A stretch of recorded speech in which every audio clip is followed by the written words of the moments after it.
In October 2001, a company valued at more than $60 billion told investors it was only making a small accounting adjustment. The stock barely moved at first. Within weeks, it was nearly worthless. At the center of the shock was Enron, a firm that had spent years presenting itself as a model for the future of American business. Analysts trusted it. Banks financed it. Regulators approved it. Employees invested their retirement in it. What collapsed was not just a company, it was a belief. For most of the 1990s, Enron was not known as a risky operation. It was seen as sophisticated, data-driven, and ahead of its time. It claimed to have transformed energy from a physical commodity into a flexible financial product. Electricity, gas, bandwidth, even weather itself were framed as tradable markets. The numbers appeared to support the story. Revenue grew rapidly.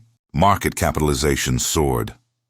Enron became a regular presence on lists of the most innovative companies in America. Its executives were quoted as visionaries who had reinvented how markets worked. To the outside world, the company looked unusually complex, but not dangerous. Complexity was interpreted as intelligence. Opacity was confused with innovation. Internally, the culture reinforced that perception. Performance was measured aggressively. Targets were ambitious. Deals were celebrated immediately, long before they produced cash. Accounting results arrived on time, quarter after quarter, with few surprises. The assumption was simple. A company this admired could not be fundamentally unstable. Enron had started decades earlier as a conventional energy business, owning pipelines and moving natural gas across regulated markets. Deregulation in the United States changed that landscape. Price controls loosened. Trading opportunities emerged. Risk, once avoided, became something to monetize. Enron leaned fully into that shift. Instead of focusing on owning assets, it focused on engineering transactions. Profits were increasingly generated by financial structures rather than physical delivery. The company positioned itself as an intermediary for anything that could be priced, hedged, or modeled. On paper, the strategy worked. Earnings appeared smooth. Growth looked consistent. Volatility seemed controlled. But those results depended on one critical assumption: that the accounting accurately reflected reality. By the end of the 1990s, Enron was no longer just an energy trader. It was a system of internal partnerships, off-balance sheet entities, and financial vehicles designed to manage risk and optimize reported earnings. To investors, these structures were described as technical details. To executives, they were tools, and to the market, they were largely invisible. The gap between what Enron reported and how it actually functioned was widening quietly, quarter by quarter, without triggering alarms. For a time, the story held. Then small inconsistencies began to surface. The confidence surrounding Enron did not come from a single breakthrough. It came from momentum. Throughout the 1990s, the company positioned itself at the intersection of deregulation, finance, and technology. Energy markets were opening. Utilities were losing guaranteed pricing. Volatility was increasing. Enron presented itself as the firm capable of managing that uncertainty. Its core promise was efficiency. By using sophisticated trading platforms and financial contracts, it claimed it could smooth price swings and deliver predictable outcomes for customers. Producers would lock in prices. Consumers would avoid spikes. Enron would take a cut from every transaction in between. That model appealed to Wall Street. Unlike traditional energy companies, Enron did not emphasize physical infrastructure. Pipelines and plants mattered less than contracts, forecasts, and risk models. Growth no longer depended on building assets. It depended on closing deals. Accounting rules made this approach especially attractive. Under mark-to-market accounting, Enron was allowed to record the estimated future profits of long-term contracts immediately. If a deal was expected to generate value over 10 or 20 years, much of that value could be recognized up front. That created a powerful incentive. Revenue could be booked the moment a contract was signed, even if the cash would not arrive for years or at all. Estimates, assumptions, and internal models played a central role in reported earnings. As long as projections looked reasonable, the numbers stood. This system rewarded scale. The more contracts Enron signed, the more revenue it could report, regardless of how those contracts performed later. Success was measured by volume, not durability. Inside the company, this changed behavior. Traders were rewarded for initiating deals, not for maintaining them. Projects that looked impressive on paper were favored over those that produced steady cash. Long-term risk was difficult to trace back to individual decisions. Externally, few questioned the results. Major investment banks earned fees by underwriting Enron's deals and structuring its partnerships. Accounting firms approved the disclosures. Credit rating agencies maintained strong ratings, reassured by the company's reported earnings and market position. The stock price reinforced the narrative. As Enron's valuation climbed, skepticism became costly. Analysts who expressed doubts risked losing access to management. Investors who exited early missed continued gains. Confidence fed on itself. The company expanded beyond energy into broadband trading, water utilities, and international power projects. Each new market was framed as another proof of concept. Complexity increased, but so did admiration. Behind the scenes, however, the system required constant motion. Contracts needed to be replaced. Estimates had to be updated. Losses had to be managed before they reached the income statement. To maintain the appearance of stability, Enron increasingly relied on structures designed to absorb volatility without exposing it.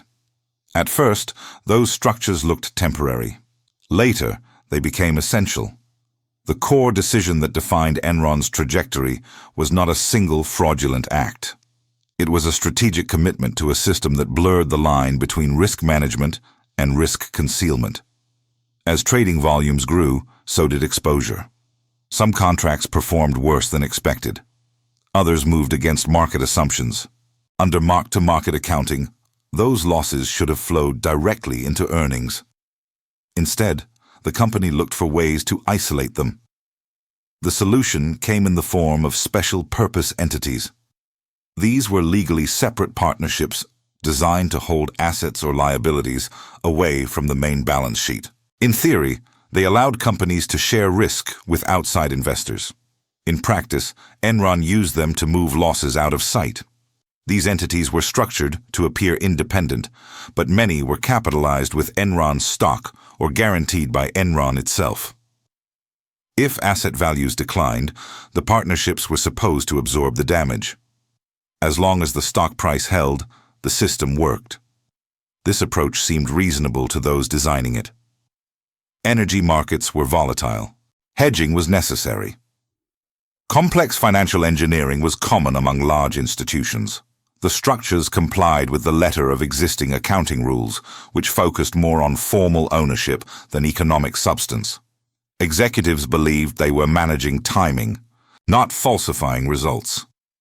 The bet was implicit, but enormous, that Enron's stock price would continue rising.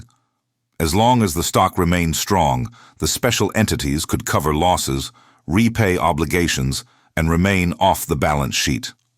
Declines could be deferred. Earnings could stay smooth. Confidence could be preserved. But this created a feedback loop. Reported earnings supported the stock price. The stock price supported the partnerships. The partnerships protected reported earnings. Breaking any part of that loop threatened the whole system. To keep it intact, the company needed to keep originating deals, closing transactions, and projecting growth. Slowing down was not an option. Transparency was a risk. Over time, the number of off-balance sheet arrangements increased. Their structures grew more intricate. Internal oversight weakened as responsibility fragmented across departments and legal entities.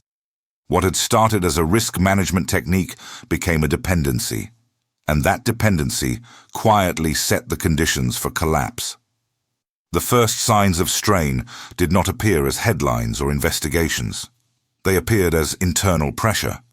By 2000, several of Enron's high-profile ventures were underperforming. International power projects faced regulatory delays. Broadband trading failed to generate the liquidity that had been promised. Some energy contracts moved sharply against internal forecasts. Under normal accounting, these outcomes would have reduced earnings. Instead, the burden shifted onto the off-balance sheet structures. Each quarter required adjustments. Assets were transferred. Valuations were revised. New partnerships were created to replace old ones that could no longer absorb losses. The machinery kept running, but with increasing effort. Inside the company, concerns began to circulate. A small number of employees questioned whether the structures truly met independence requirements. Others worried about the reliance on the company's own stock to support hedges that were supposed to protect against volatility. Those concerns rarely traveled far. The culture favored results over restraint. Questioning approved structures was interpreted as a lack of understanding. Performance reviews were unforgiving. Internal dissent carried career consequences. Externally, signals were easy to dismiss. Financial statements grew harder to interpret, but complexity was expected. Footnotes expanded, but few investors read them closely.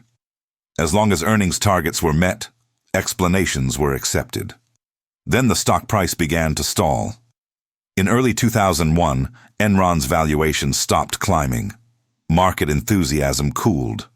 Technology stocks were under pressure. Risk appetite tightened. The assumptions underpinning long-term projections became harder to justify. That mattered more than it seemed.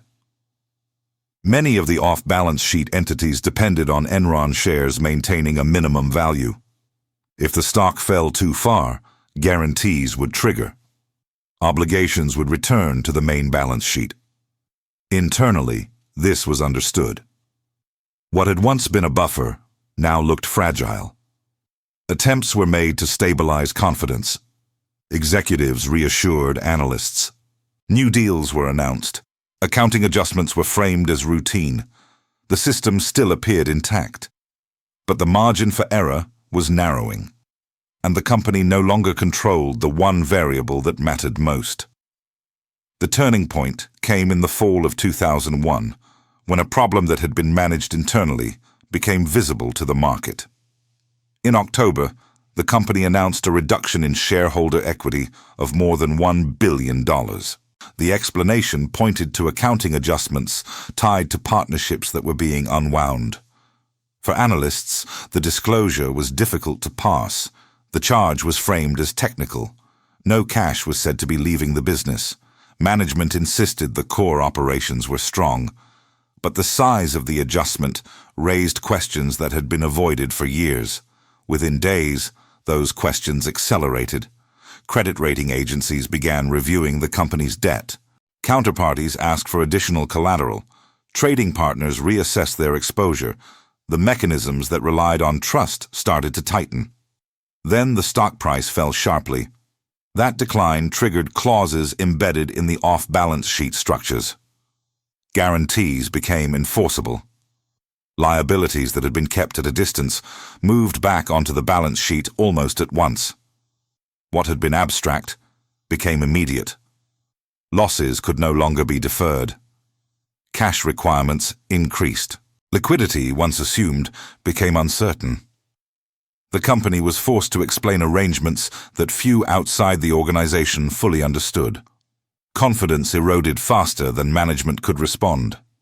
As the stock continued to drop, the feedback loop reversed. Falling prices weakened the partnerships. Weak partnerships exposed losses. Exposed losses drove the stock lower. In November, credit ratings were cut to near junk status. That decision was decisive. Many trading agreements required investment-grade ratings to remain in effect. When those ratings disappeared, counterparties exited. Business that depended on constant market participation stopped almost overnight. With revenue collapsing and obligations accelerating, options narrowed rapidly. Within weeks, a company that had once defined itself by financial sophistication was struggling to meet basic cash demands. The collapse was no longer theoretical. It was operational.